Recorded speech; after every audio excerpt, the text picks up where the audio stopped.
Hello guys, welcome to my channel. In this video I'm gonna show you how you can use array modifier. So what you're gonna do is we are gonna add a cube like this. No, not circle. I'm gonna delete it and I'm gonna add a cube. You can see we have added a cube and we're gonna scale it down like this, and we apply the scale. And I'm gonna add array modifier because there is a bunch of options down here.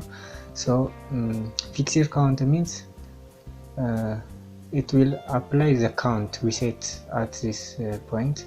If we increase the count by 6, you can see it added other 6 cube.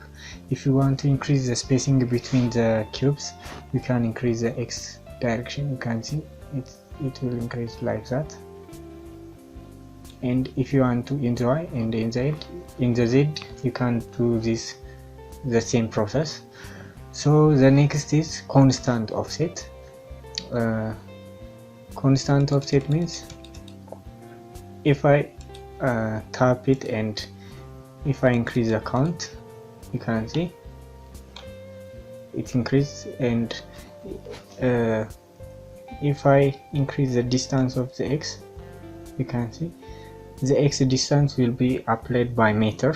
It's not affected by the ratio or the count or the relative offset. It is affected by the constant offset, or in meter. It's affected by in meter. If I want to increase in y, you can see it is moving like this, and if I apply the z, it's moving like this. The next is I'm gonna delete this, and we are going to see the object offset, the last one. The object offset is if I move in the y direction, you can see we have moved, and if I add an empty, and if I go to this and I'm gonna apply object offset and tap it on empty, but it doesn't apply what we want. What we want is to the empty in the circle direction, but it doesn't apply in that direction. So what we are going to do is I'm gonna control A in the cube and apply the location transformation. Then its location or its origin point receive to the cursor. Then when we have the same origin point as the empty and the cube have the same origin point. So if I rotate the empty and let's increase the count, let's say 7, and if I increase the count, if I rotate the empty, rotate in the z, you can see it is affecting the cube. And if I grab in the y, in the z direction the cube, you can see it is moving the cube also.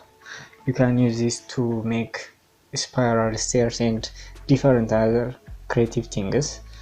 The other thing is you can use both the cube, the array modifier, and the curve modifier the same. To do that, I'm gonna delete both the cube and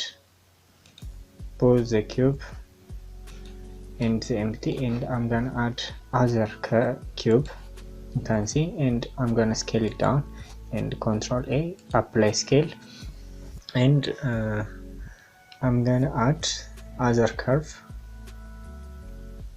circle, you can see, and scale it up like this. Then both the circle and the cube have the same origin, so we can apply the curve modifier. So I'm gonna tap into the cube and add modifier, go to array, and I'm gonna add curve modifier and select Bezier curve. You can see it is following the curve, and if I increase the count, you can see it is move it like this, and if I merge it and first and last, rotate in the Z90, you can see from this it looks like this. So thanks for watching. If you like this video, please hit the thumbs up and subscribe to my channel. I'll see you on the next tutorial. Thanks.